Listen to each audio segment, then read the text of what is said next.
Hi అండి, నమస్తే. Welcome to my channel. ఈరోజు వీడియోలో మనం హెల్తీగా మునగాకు కారపొడిని ఎలా ప్రిపేర్ చేయాలో చూద్దాం. మునగాకు డయాబెటీస్, కంటి సమస్యలు, అలాగే కొలెస్ట్రాల్ ఉన్న వారికి చాలా బాగా పనిచేస్తుంది. ఇందులో vitamin A and vitamin C, calcium, iron, అలాగే ఫైబర్ కంటెంట్ అనేది చాలా ఎక్కువగా ఉంటుంది. విటమిన్ ఏ అనేది కంటి చూపును మెరుగుపరుస్తుంది. అలాగే కాల్షియం అనేది ఎముకలకు బలాన్ని ఇస్తుంది. ఇందులో ఐరన్ ఎక్కువగా ఉండడం వల్ల రక్తహీనతను తగ్గిస్తుంది. ఈ మునగాకు కారపొడిని ఇప్పుడు ఎలా ప్రిపేర్ చేయాలో చూద్దాం. ఒక ప్యాన్ తీసుకొని స్టవ్ వెలిగించి అందులో కొద్దిగా ఆయిల్ యాడ్ చేసుకోవాలి. ఇందులో 1 కప్పు పచ్చి శనగపప్పు, అలాగే 1 కప్పు పల్లీలు 1 నిమిషం పాటు వేయించుకొని 1 కప్పు పొట్టు ఉన్న మినపప్పుని యాడ్ చేసుకుంటున్నాను. అలాగే కొద్దిగా మామూలుగా మనం యూస్ చేసే మినపప్పును కూడా యాడ్ చేస్తున్నాను. వీటన్నింటినీ కాసేపు వేయించుకొని ఇప్పుడు 1/2 కప్పు జీలకర్రని కూడా యాడ్ చేసుకుంటున్నాను. అలాగే తెల్ల నువ్వులు కూడా 1/4 కప్పు యాడ్ చేసుకోండి. వీటన్నింటినీ మరొక నిమిషం పాటు వేయించి చివరగా 1 కప్పు ధనియాలు వేసి బాగా వేయించుకొని స్టవ్ ఆఫ్ చేసుకోవాలి. వీటన్నింటినీ ఒక ప్లేట్లోకి ట్రాన్స్ఫర్ చేసుకొని కాసేపు చల్లారనివ్వాలి. ఇప్పుడు అదే ప్యాన్లో కొద్దిగా ఆయిల్ వేసుకొని 1 కప్పు కొబ్బరి ముక్కలను బాగా వేయించుకోవాలి. ఇలా వేగిన తర్వాత పక్కకు తీసుకోవాలి. ఇందులో 1/2 కప్పు ఎండు మిరపకాయలని కూడా వేసి బాగా వేయించుకోవాలి.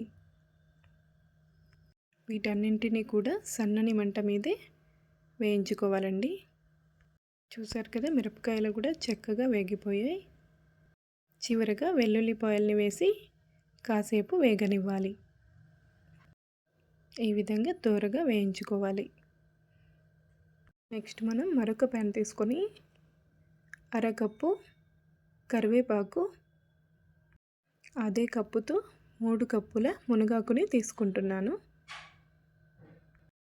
ఈ మునగాకును శుభ్రంగా కడిగి ఒక కాటన్ క్లాత్ పైన వేసి బాగా ఆరే వరకు నీడలో ఆరబెట్టుకోవాలి.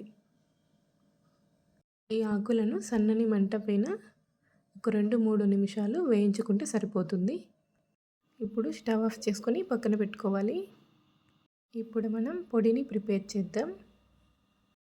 మిక్సీ జార్ తీసుకొని ఈ వేయించుకున్న ఎండుమిర్చి, కొబ్బరి, ఈ పోపులన్నీ కూడా వేసేసుకొని కొద్దిగా ఇంగువ అండ్ 1 స్పూన్ సాల్ట్ కూడా వేసుకోవాలి. వీటిని మెత్తగా గ్రైండ్ చేసుకోవాలి. ఈ పొడిని ఇలా ఒక ప్లేట్లోకి ట్రాన్స్ఫర్ చేసుకొని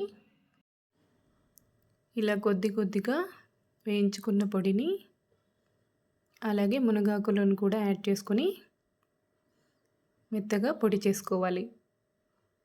ఇలా మొత్తం అంతా కూడా కొద్ది కొద్దిగా మిక్స్ చేసుకుంటూ ఇలా పొడి చేసుకోవాలి. ఈ పొడిని మనం డైలీ 50 గ్రామ్స్ చొప్పున తీసుకుంటే హెల్త్కి చాలా మంచిది. ఈ మునగాకు పొడి మనకు డయాబెటీస్ని కూడా కంట్రోల్లో ఉంచుతుంది.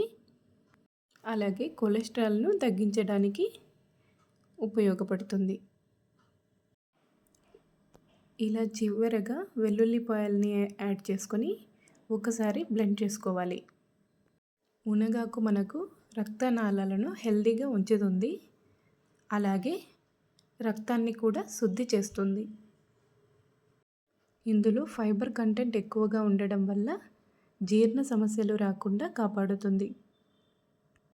చూసారు కదా, మునగాకు పొడిని ఎలా ప్రిపేర్ చేసుకోవాలి, అలాగే మునగాకులోని ఉపయోగాలు కూడా తెలుసుకున్నాం కదా. ఇప్పుడు ఈ మునగాకు పొడిని బాగా కలిసే వరకు ఒకసారి ఉండలు లేకుండా చక్కగా కలుపుకోవాలి. దీనిని ఒక 1 అవర్ పాటు పక్కన ఉంచి వేడి చల్లారిన తర్వాత ఒక స్టీల్ బాక్స్లో కానీ గాజు డబ్బాలో కానీ వేసి స్టోర్ చేసుకోవాలి. అంతే అండి, హెల్దీ మునగాకు పొడి రెడీ అయిపోయింది. ఈ వీడియో మీకు నచ్చినట్లయితే లైక్ చేయండి, మీ ఫ్రెండ్స్ అండ్ ఫ్యామిలీ మెంబర్స్కి షేర్ చేయండి. మరిన్ని వీడియోస్ కోసం మన ఛానల్ని సబ్స్క్రైబ్ చేసుకోండి.